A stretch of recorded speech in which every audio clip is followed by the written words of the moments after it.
بسم اللہ الرحمن الرحیم۔ السلام علیکم ناظرین۔ سائنس بھی محمد صلی اللہ علیہ وآلہ وسلم کا پتہ پوچھ رہی ہے۔ حضور اکرم صلی اللہ علیہ وآلہ وسلم نے بیت الخلاء میں تھوکنے سے کیوں منع فرمایا؟ سائنس نے جب اس پر تحقیق کی تو کیا حیران کن انکشاف ہوا۔ پاکستانی لازمی جان لیں، میں نے برسوں پہلے انگریزی کی کسی طبی کتاب میں بہترین زندگی کے 40 بہترین اصول پڑھے تھے۔ میں نے وہ صفحات کاپی کر کے اپنے پاس رکھ لیے۔ میں گاہے بگاہے یہ صفحات نکال کر پڑھتا رہتا تھا۔ میں ان اصولوں پر عمل کرنے کی کوشش بھی کرتا تھا۔ میں نے 10 سال قبل تفاسیر سے اور احادیث کا مطالعہ شروع کیا تو پتہ چلا یہ 40 اصول دنیا کے کسی طبی ادارے یا یورپ اور امریکہ کی کسی سیلف ہیلپ انسٹیٹیوشن نے ڈیولپ نہیں کیے۔ یہ تمام اصول ہمارے پیارے نبی صلی اللہ علیہ وآلہ وسلم کی حیات طیبہ کا نچوڑ ہیں۔ یہ سیرت النبی صلی اللہ علیہ وآلہ وسلم سے اخذ کیے گئے ہیں۔ ہمارے رسول صلی اللہ علیہ وآلہ وسلم نے پوری زندگی اپنے اصحاب کو ان اصولوں کی ٹریننگ دی۔ آپ کے اصحاب کرام بہترین زندگی کے ان 40 بہترین اصولوں کی چلتی پھرتی تصویریں تھے۔ میں نے اس دن سے ان اصولوں پر عبادت کی طرح عمل شروع کر دیا۔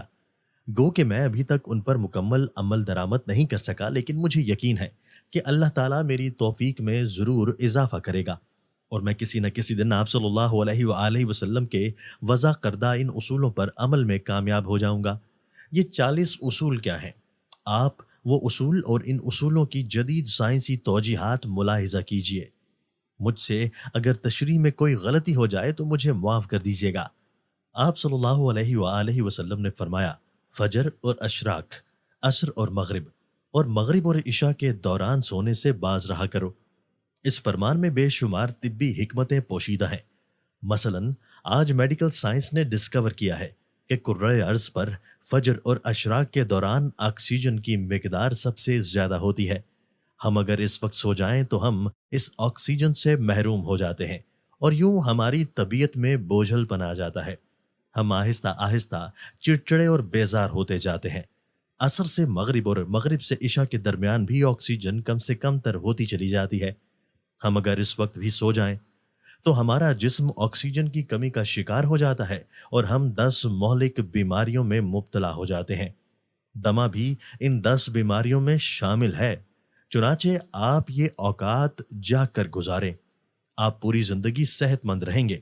میرا تجربہ ہے، ہم اگر ان 3 اوقات میں واک کریں تو ہماری طبیعت میں بشاشیت آ جاتی ہے۔ آپ صلی اللہ علیہ وآلہ وسلم نے فرمایا، بدبودار اور گندے لوگوں کے ساتھ نہ بیٹھا کرو۔ یہ حکم بھی حکمت سے لبالب ہے۔ بدبو انسان کو ڈپریس کرتی ہے، جبکہ خوشبو ہماری توانائی میں اضافے کا باعث بنتی ہے۔ انسان اگر روزانہ 10 منٹ بدبودار اور گندے لوگوں میں بیٹھنا شروع کر دے تو یہ 20 دنوں میں ڈپریشن کا شکار ہو جائے گا۔ ہمارے رسول صلی اللہ علیہ وآلہ وسلم نے ہمیں شاید اس لیے بدبودار لوگوں سے پرہیز کا حکم دیا۔ آپ بھی یہ کر کے دیکھیں، آپ کا مزاج بدل جائے گا۔ آپ صلی اللہ علیہ وآلہ وسلم نے فرمایا، ان لوگوں کے درمیان نہ سوئیں جو سونے سے قبل بری باتیں کرتے ہیں۔ یہ فرمان بھی حکمت کے عین مطابق ہے۔ آج سائنس نے ڈسکور کیا، نیند سے قبل ہماری آخری گفتگو ہمارے خوابوں کا موضوع ہوتی ہے اور یہ خواب ہمارے اگلے دن کا موڈ طے کرتے ہیں۔ ہم اگر بری باتیں سن کر سوئیں گے تو ہم برے خواب دیکھیں گے اور ہمارے برے خواب ہمارے آنے والے دن کا موڈ بن جائیں گے۔ ہم خوابوں کے طے کردہ موڈ کے مطابق دن گزارتے ہیں۔ چنانچہ نیند سے قبل ہماری آخری محفل اچھی ہونی چاہیے، ہمارا اگلا دن اچھا گزرے گا۔ آپ صلی اللہ علیہ وآلہ وسلم نے فرمایا، تم بائیں ہاتھ سے نہ کھاؤ۔ یہ فرمان بھی عین سائنسی ہے۔ ہمارے دماغ کے 2 حصے ہیں، دایاں اور بایاں۔ دایاں حصہ مثبت اور بایاں منفی ہوتا ہے۔ ہم جب اپنے جسم کو دائیں ہاتھ سے فیڈ کرتے ہیں تو ہماری مثبت سوچ مضبوط ہوتی ہے، اور ہم جب اپنے بدن کو بائیں ہاتھ سے کھلاتے ہیں تو ہماری منفی سوچ طاقتور ہوتی چلی جاتی ہے۔ آپ مشاہدہ کر لیں، آپ کو بائیں ہاتھ سے کھانے والے اکثر لوگ منفی ملیں گے۔ یہ آپ کو ہمیشہ شکوہ، شکایت، غیبت اور دوسروں کو نقصان پہنچاتے نظر آئیں گے۔ حضور نبی اکرم صلی اللہ علیہ وآلہ وسلم نے فرمایا، منہ سے کھانا نکال کر نہ کھاؤ۔ یہ فرمان بھی سائنس سے درست ثابت ہوتا ہے۔ ہمارے منہ میں 10 کروڑ سے 1 ارب تک بیکٹیریا ہوتے ہیں۔ یہ بیکٹیریا مہلک جراثیم بن جاتے ہیں یہ جراثیم ہمارے کھانے میں مل جاتے ہیں، یہ کھانا معدے میں جاتا ہے تو معدے کے غدود ان جراثیم کو مار دیتے ہیں، یوں یہ ختم ہو جاتے ہیں۔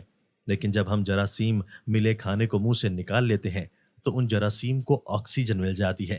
یہ آکسیجن سیکنڈ کے 1000ویں حصے میں ان جراثیم کی تعداد کھربوں تک پہنچا دیتی ہے۔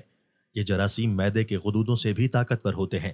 ہم جب منہ سے نکلے لقمے کو دوبارہ منہ میں رکھتے ہیں تو یہ لقمہ معدے میں پہنچ کر زہر بن جاتا ہے، اور یہ زہر ہمارے پورے نظام ہضم کو تباہ کر دیتا ہے۔ آپ کو زندگی میں کبھی کوئی ایسا شخص صحت مند نہیں ملے گا جسے منہ سے لقمہ نکال کر کھانے کی عادت ہو، جبکہ آپ کو ہونٹ بیچ کر اور آواز پیدا کیے بغیر کھانے والے لوگ ہمیشہ صحت مند ملیں گے۔ ہمارے رسول صلی اللہ علیہ وآلہ وسلم نے فرمایا، ہاتھ کے کڑاکے نہ نکالا کرو۔ سائنس کا کہنا ہے ہم میں سے جو لوگ انگلیوں کے کڑاکے نکالتے رہتے ہیں ان کے جوڑ کھلنا شروع ہو جاتے ہیں اور یہ جلد آرتھریٹس کا شکار ہو جاتے ہیں، یہ جوڑوں کے درد کی شکایت بھی کرتے ہیں۔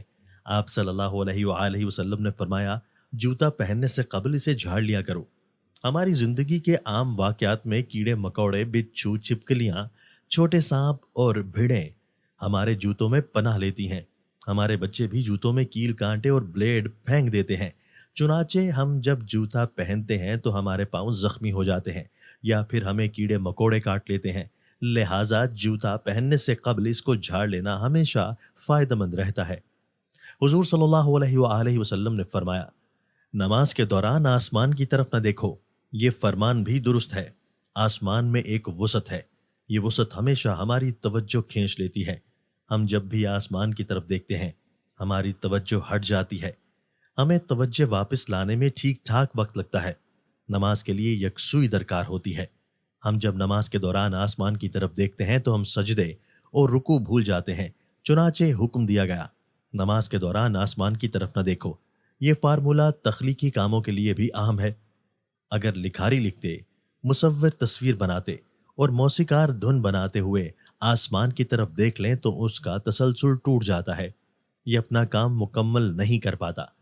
شاید یہی وجہ ہے دنیا کا زیادہ تر تخلیقی کام بند کمروں میں مکمل ہوا، یہ کھلی فضا میں پروان نہیں چڑھا۔ دنیا کا ہر ماسٹر پیس بند کمرے میں تخلیق ہوا۔ آپ تخلیق کا آئیڈیا لینا چاہتے ہیں تو آپ کھلے آسمان کے نیچے کھلی فضا میں واک کریں، آپ آئیڈیاز سے مالا مال ہو جائیں گے۔ لیکن آپ اگر ان آئیڈیاز پر کام کرنا چاہتے ہیں تو پھر آپ کمرے میں بند ہو جائیں، آپ کمال کر دیں گے۔ آپ کو انبیاء، اولیاء اور بزرگان دین بھی بند غاروں میں مراقبے کرتے ملیں گے۔ آپ صلی اللہ علیہ وآلہ وسلم نے فرمایا، رفع حاجت کی جگہ ٹوائلٹ میں مت تھوکو۔ یہ حکم اپنے اندر دو حکمتیں رکھتا ہے۔ ٹوائلٹ میں تھوکنے کے بعد سے آنے والوں کو بھی تکلیف ہوتی ہے، اور دوسرا، ٹوائلٹ میں لاکھوں قسم کے جراثیم بھی ہوتے ہیں۔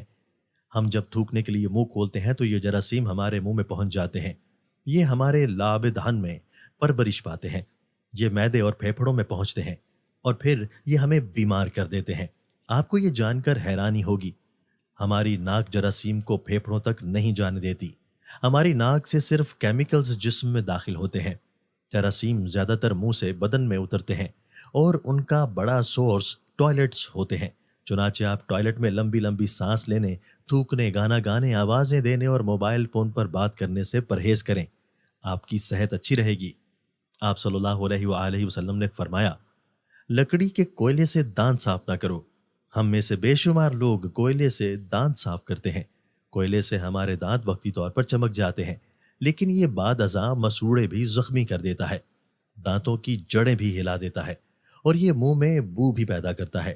لکڑی کا کوئلہ سیدھا سیدھا کاربن ڈائی آکسائڈ ہوتا ہے، یہ ہائیجینک بھی نہیں ہوتا۔ چنانچہ رسول اللہ صلی اللہ علیہ وآلہ وسلم نے اس سے پرہیز کا حکم دیا۔ آپ صلی اللہ علیہ وآلہ وسلم نے فرمایا، ہمیشہ بیٹھ کر کپڑے تبدیل کیا کرو۔ ہم میں سے اکثر لوگ شلوار پتلون یا پاجامہ پہنتے وقت اپنی ٹانگ پھنسا بیٹھتے ہیں اور گر پڑتے ہیں۔ ہم میں سے ہر شخص زندگی میں کبھی نہ کبھی اس صورتحال کا شکار ضرور ہوتا ہے، بالخصوص ہم بڑھاپے میں شلوار یا پتلون بدلتے وقت ضرور گرتے ہیں۔